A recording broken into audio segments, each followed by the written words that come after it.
Hello, listener, and welcome to the Building It Online podcast. Whether you're an established business owner or you're just getting started, we are here to help you build a better online business faster. This is the place where you can tune in and learn from experienced entrepreneurs about what it really takes to grow your business in today's online environment. And be sure to check out buildingitonlinepodcast.com for more expert interviews, key insights, and up-to-date growth strategies to take your business to the next level. Hey, everyone. Hello, everybody, and welcome back to the Building It Online podcast. Mike and Bryce coming back at you again today. Got an exciting with episode here. Another tasty bite of information about how to build your online business. Today, we're going to go through do it yourself or hire it out, which is one of the most common questions we get in terms of people that we work with as to whether or not you do it yourself or have someone else do it. Like if you're trying to accomplish something in your business, like say put together an advertising campaign or generate more traffic with SEO or whatever that is, like should you learn how to do it yourself and spend that time doing it, or do you want to hire it out?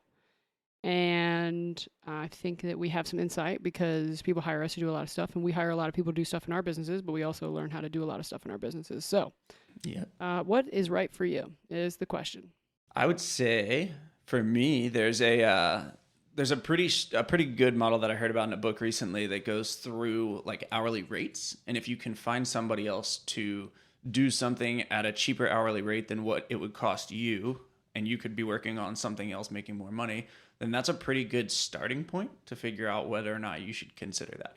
Like if I'm going to get paid, $100 an hour and it's going to cost me $200 an hour to do that, it's probably better for me to just do that. But if I'm going to get paid $100 an hour and I could find somebody to do it for $20 an hour, then that's a really good starting point. And I say starting point because I feel like there's a lot of other factors that go into that. Bryce, we were just talking about some of the conditions for that, where if it's something that you need to learn, or if it's something that you don't have any kind of knowledge in, you don't even know how to talk about it, there might be some additional value for you starting that project and getting the understanding that you need so that when you do eventually hire it out, you can actually speak to what's actually happening there. Yeah, I think the dollar an hour model is a really good framework. And when I think about that, I specifically start thinking about a lot of low level tasks, because I know for me, it was really hard in the beginning to start to hand off low level tasks because a lot of them didn't even feel like they took that long. So something like reporting or updating spreadsheets, keeping track of certain kind of just tedious stuff. It was like, I could do it in like 20 or 30 minutes a day. Like it wasn't huge, but that builds up, and it also takes a lot of mental bandwidth.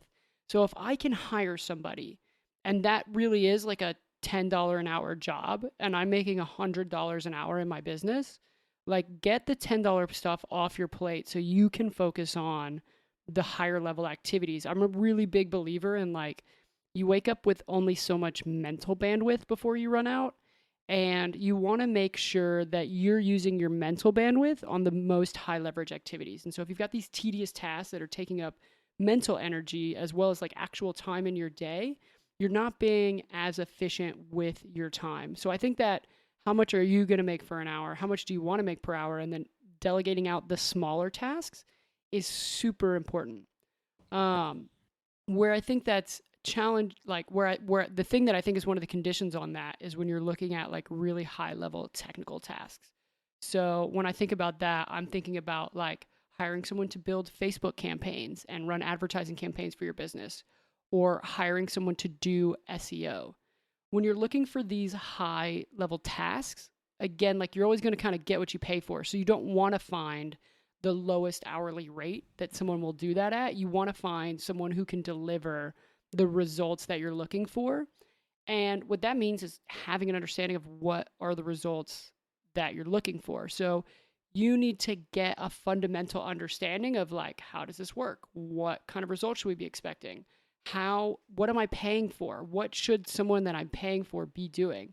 I think like me and Mike talk about this a lot. It's just like doing enough that you have an understanding about what is going to be going on, but then hiring a professional that can handle that. Mm-hmm. Because again, like depending on what your area of expertise is and what kind of business you're in, like if you're the business owner, you're probably not going to be a Facebook ad expert and an SEO expert and an email marketing expert and an expert copywriter.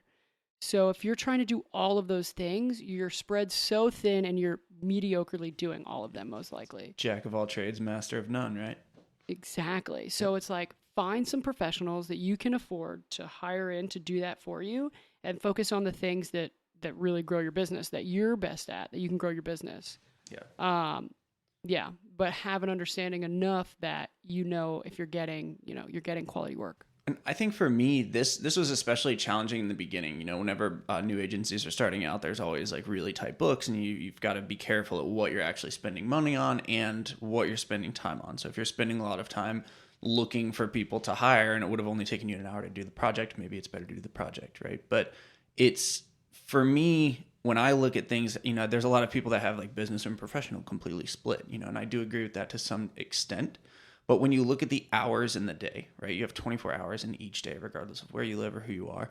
And for me, taking 2 hours on the weekend to dedicate towards this project and hiring somebody to maybe clean my house, right, was way more valuable to me because I was either learning the process or learning what it was that I needed to do in the future to make sure that, I was maximizing the time spent on the most profitable activities.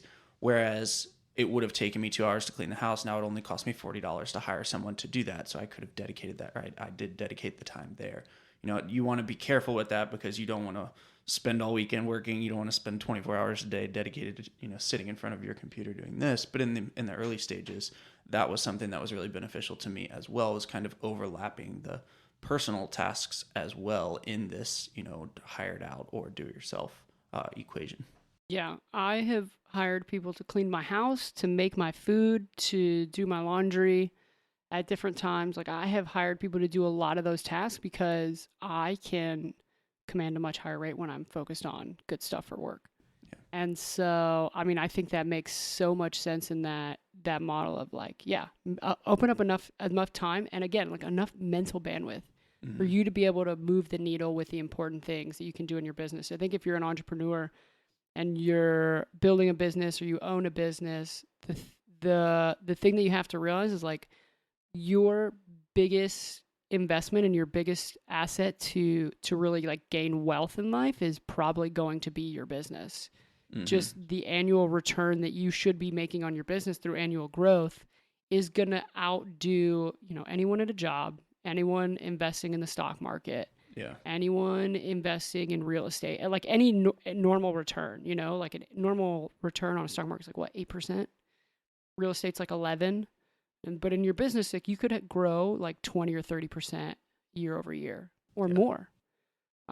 So opening up that time in your personal life to have more time to focus on the important things in business, I think is super valuable.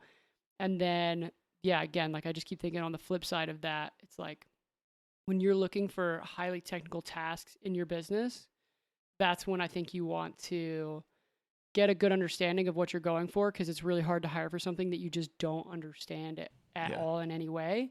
Get a fundamental understanding and then find experts that can really help you with that so that, again, you can focus on the business growing activities for you. Yeah. And I think we've got a really good example, Bryce, of what we did recently where we revamped our reporting. And reporting is inherently challenging with what we do in digital advertising. But there's a lot of services that offer, I would say part of the solution that we were looking for, but we really needed a specific solution. So Bryce and I sat down and redid all of our reporting in Google Sheets. And this is something that there are hundreds of people in the world that would love to do this that are way better than Bryce and myself. However, in order to get the results that we needed to sit down and actually understand the basics of how to do that. And then what it was that we were actually looking for. And in my head, at least, if we had hired this out originally, we wouldn't have known what we were asking for to a degree that it would have been worth our time. So if we had somebody else do it for, $50 an hour and build out all of these spreadsheets, then we saw them and we were like, well, this wasn't exactly what I needed. And the reason is because we didn't have the sit down. We didn't actually go through all of the numbers and the metrics that we needed until we started building it. It's just not something that we could see all the way to the end. So then having a good understanding by us building these out and gaining that good understanding, now if we want to go to somebody that's much more advanced than we are, we could give them this base template and say, hey, look, this is where we took it. This is, the end result that we're looking to see. And in hiring out this project, it would be much cheaper and much more efficient use of everyone's time now for the expert to go in and fine tune those sheets. Yeah. No, that's a great example. And I think the other thing too that I think about, like, a good example is like SEO. If you go to a really skilled company and say, I want you to do SEO for me, they're going to charge you $3, $4, $5, $10,000 a month. Like, it can be very, very expensive. Versus if you have a fundamental understanding of how SEO works and you know enough about the strategy you want to put together, you could hire some writers to do content for you. You could hire some link builders to build links and do link outreach for you. And you could kind of piece these pieces together at a price that would be way more cost effective. And it's not that you want to do that for everything, but I think that you want to have that fundamental understanding of what pieces are in place. Mm-hmm. Because if you can get that whole thing off your plate and have some really great people do it, it totally makes sense for it to spend the money on that. Yep. But at the same time, I've just seen it so many times where people have, they have no idea what they're buying. And so they buy it. And 6 months later, they figure out that the service they've been buying is shit.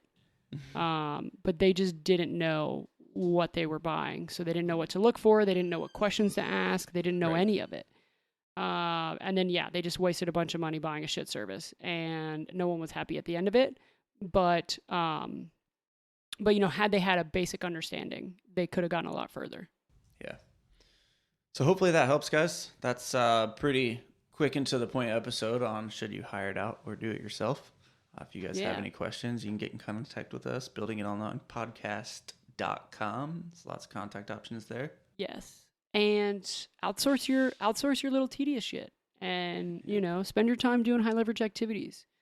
And find some good people to help you do the good stuff. We've got some good recommendations too on like VA services and different places to look, like graphic design services, items that you might do on a daily basis that you're looking for, an outlet or looking for someone else to do and just don't know where to start. Shoot us an email. We'll help you out. Yeah, we've hired a lot of this stuff at this stage. Yeah. Mike, you've hired a lot more people than I have, I think. Sure, I've gone through some hiring in my life. I've hired so many contractors. It's insane. Yeah. I really am enjoying the full-time people world because full-time's honestly the way to go if you can do it. Like what the difference in dedication level between full-time and night contractor. And day. Yeah, it's insane. Night and day. Yeah, and what you can ask. Right. But that'll be another episode.